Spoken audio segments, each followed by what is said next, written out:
Hello candidates, इस video में हम लोग एयर फोर्स का फेज 2 का जो रिव्यू है उसको डिस्कस करने जा रहे हैं। देखिए, जो रिव्यू है ये थोड़ा आपको अलग लगेगा मेरे चैनल में, क्योंकि देखिए आप जो हैं बाकी दूसरे यूट्यूब चैनल में भी रिव्यू देख रहे होंगे और मेक श्योर आपको रिव्यू में बस 2 ही 3 चीजें सुनने को मिल रही होंगी। एक तो पहला ये कि 200 करीब लोगों की रिपोर्टिंग हुई, ठीक है। उसमें से करीब 50 लोग आपके पुशअप में बाहर कर दिए गए और 50 लोग करीब आपके जीडी में बाहर कर दिए गए और 100 लोगों का करीब सिलेक्शन हो गया, ठीक है।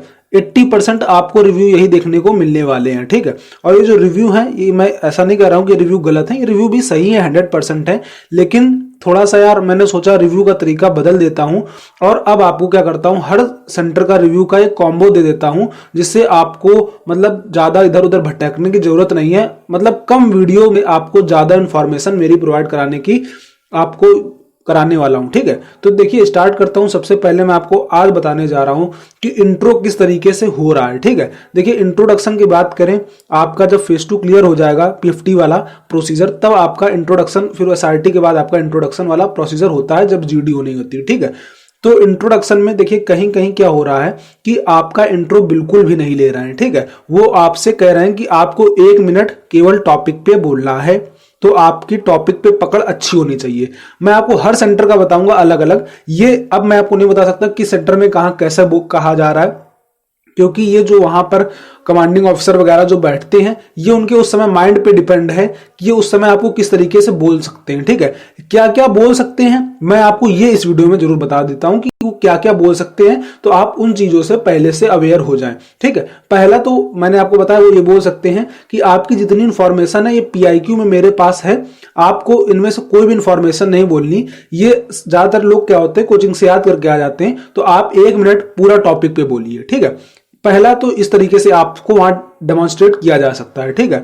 दूसरा किस तरीके से कहा जा सकता है, ये कहा जा सकता है आपसे कि आपको क्या करना है, जो इंट्रोडक्शन देना है, इंट्रोडक्शन में आपको अपने मदर फादर का नेम, इसके अलावा आपको मदर फादर का नेम के अलावा आपके पेरेंट्स, मतलब जो आपके परिवार में कितने लोग हैं, ठीक है। जैसे कुछ लोग बोलते हैं in my family there are 4 members including me, इस तरीके से बोलते हैं, तो आपको ये सब नहीं बोलना। मतलब आपको अपने पेरेंट्स के बारे में नहीं बोलना है, पेरेंट्स की ऑक्यूपेशन नहीं बोलनी, ये नहीं बोलना कि my mother is house wife, my father is private worker या गवर्नमेंट वर्कर, इस तरीके से आपको नहीं बोलना है कुछ भी पेरेंट्स के बारे में। आपको सिर्फ 30 सेकंड जो है आपको अपने बारे में बोलना है, ठीक है। ये ज्यादातर देखिए 80% जगह तक यही होगा कि आपको कहेंगे अपने बारे में बोलिए, पेरेंट्स और इनके बारे में, अलग लोगों के बारे में मत बोलिए।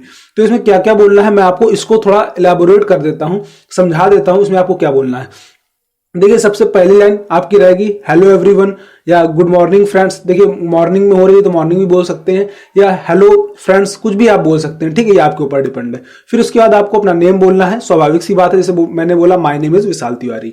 फिर उसके बाद आप ये बोल सकते हैं आप कहां से रहने वाले हैं, ठीक है। जैसे मैं मान लीजिए कानपुर उत्तर प्रदेश से रहने वाला हूं, तो बोलूंगा I am from Kanpur UP, ठीक है। My name is Vishal Tiwari, I am from Kanpur UP. उसके बाद आपको अपनी क्वालिफिकेशंस बतानी है, ठीक है। तो आपको जिस तरीके से मालूम है कि आपको 12th की क्वालिफिकेशन बतानी है, 10th की नहीं, क्योंकि आप जब एयरफोर्स का फॉर्म फिलअप करते हैं तो वहां पर आपको 12th की क्वालिफिकेशन की नीड चेक की जाती है, ना कि 10th की, ठीक है। तो 10th की आप मत बताइएगा, नहीं तो आपका जो इंट्रो है वो काफी लंबा हो जाएगा। आपको 12th का बताना है। किस तरीके से, I completed my class 12th इन 2015, 16, 17, 18, जब भी आपने किया हो, ठीक है। इसके बाद आपको क्या कब किया और कितने परसेंट, मान लीजिए I got 90%, I got 95%, I got जितने परसेंट भी आपके आए आपको वो बोल देना है। इसके बाद आपको क्या करना है, इसके बाद आपको बताना है कि अभी आप प्रेजेंट टाइम में क्या कर रहे हैं, ठीक है। जैसे मान लीजिए आप ग्रेजुएशन कर रहे हैं तो बोलेंगे आई एम परस्यूइंग ग्रेजुएशन। आप जो भी कर रहे हो प्रेजेंट टाइम में आपको वो बोलना है। इतना हो गया। अब इसके बाद आपको कहां पे आ जानी है, अपनी हॉबीज और इंटरेस्ट पे, ठीक है। क्योंकि देखिए अब आपका कौन सा जगह खाली हो गया, मदर फादर। मदर फादर का आपने नेम नहीं बोला, नहीं तो आप 20 सेकंड, कम से कम 10 से 20 सेकंड यहां बोलते कि my mother name is XYZ, my father name is ABC, ठीक है। फिर उसके बाद बोलते हैं my mother is house wife, my father is private worker या गवर्नमेंट वर्कर। इस तरीके से आप 10 से 15 सेकंड तो आराम से आप मम्मी पापा के बारे में बोलते। फिर आप बोलते in my family there are 4 members including me, इस तरीके से भी आप बोलते। तो अब आपने अपने 10-15 सेकंड कहां एडजस्ट करने हैं, आपको ये अब अपने ऊपर एडजस्ट करने हैं। मतलब अब आपको अपनी हॉबीज या इंटरेस्ट अब आप इनके बारे में जरूर बोल सकते हैं।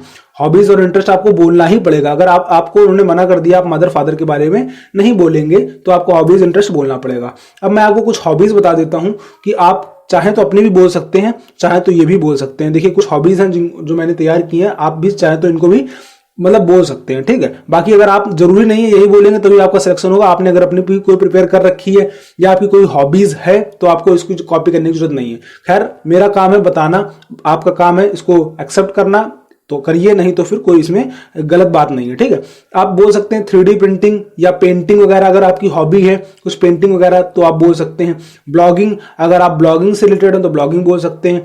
फिर उसके बाद अगर आप गेमिंग आपको पसंद है तो आप गेमिंग बोल सकते हैं। देखिए मैं आपको बता दूं, हॉबीज और इंटरेस्ट दोनों अलग अलग चीजें हैं, ठीक है। हॉबीज जो होता है वो शॉर्ट टाइम के लिए होता है, इंटरेस्ट जो होता है वो लॉन्ग टाइम के लिए होता है। क्या बोला मैंने? हॉबीज शॉर्ट टाइम के लिए होता है, इंटरेस्ट लॉन्ग टाइम के लिए होता है। मतलब आप थोड़े समय के लिए खाली हैं, ठीक है। शॉर्ट टाइम में अगर आपको फन चाहिए, शॉर्ट टाइम में आपको फन चाहिए, फन मतलब मजे के लिए जो चीज हम लोग करते हैं वो होती है हॉबीज, ठीक है। कुछ समय के लिए, मान लीजिए हम लोग फ्री हैं आधा घंटा 15 मिनट 10 मिनट, तो हम लोग हॉबी में करेंगे। इंटरेस्ट में क्या होता है? लॉन्ग टाइम के लिए, लंबे समय के लिए होती है वो चीज, हम लोग लंबे समय तक वो चीज करते रहते हैं, ठीक है। जैसे हम लोग कह सकते हैं कि मेरी इंटरेस्ट जो है, मान लीजिए I am interested in watching या मतलब watching videos regarding historical events like Ajanta caves, Taj Mahal, Mughal empire, इस तरीके से आप बोल सकते हैं, ठीक है, कि मेरा इंटरेस्ट है अजंता केव्स, इस ऐसे जगह घूमने का, ठीक है। लेकिन ये हॉबी नहीं हो सकती क्योंकि हॉबी जो है वो शॉर्ट टाइम के लिए। अब आप कह रहे हैं कि हमको घूमने जाने के लिए, मतलब ये हो गया अजंता की गुफाएं हो गई या हिस्टोरिकल जगह ताजमहल हो गया, कुतुब मीनार हो गया, ये सब चीजें अगर देखने जगह मुझको या इसके बारे में जानने में अच्छा लगता है, इसकी हिस्ट्री जानने में अच्छा लगता है कि बनवाया क्या होगा उस समय, इसकी हिस्ट्री जानने में अच्छा लगता है, तो ये आपका इंटरेस्ट हुआ। बात समझ में आई कि नहीं आई?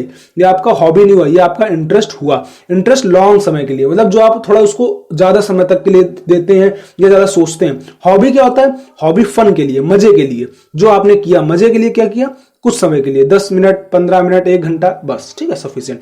अब आप हॉबी, आप ये नहीं कह सकते कि my hobbies are going to watch, going to मतलब अजंता केव्स या watching Ajanta caves in videos, इस तरीके से आप नहीं बोल सकते क्योंकि ये छोटे समय के लिए नहीं है। आप ऐसा नहीं कि आपको अजंता गुफाएं आप इंटरेस्ट है देखने के लिए, मैं आपको एग्जांपल के तौर पे समझा रहा हूं।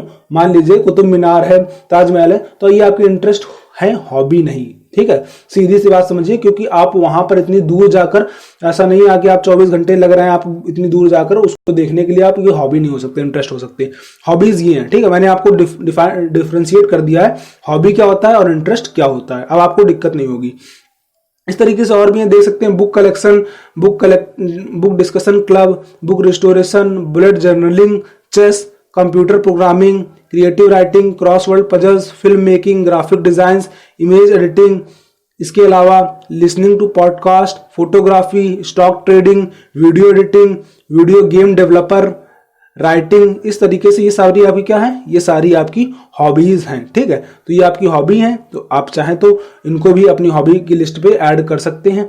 तो ये जो है आपको ऐड करना पड़ेगा अगर आपको उन्होंने बोल दिया कि आपको मदर फादर के बारे में नहीं बोलना है। और कहीं कहीं क्या है, कहीं कहीं वो आपसे कुछ नहीं कहेंगे, आपको कहेंगे नॉर्मली इंट्रो दो। तो अगर आपसे उन्होंने नॉर्मली इंट्रो कह दिया, अगर आपसे उन्होंने ये नहीं कहा कि आपको पेरेंट्स के बारे में नहीं बोलना, तो वहां पर आप अपने मदर फादर का नाम बेशक बोल सकते हैं, फिर आपको अपने हॉबीज के बारे में शायद कट करना पड़े। और उसके बाद एक क्वेश्चन आपके लिए आएगा कि why you want to join Indian air force, ठीक है।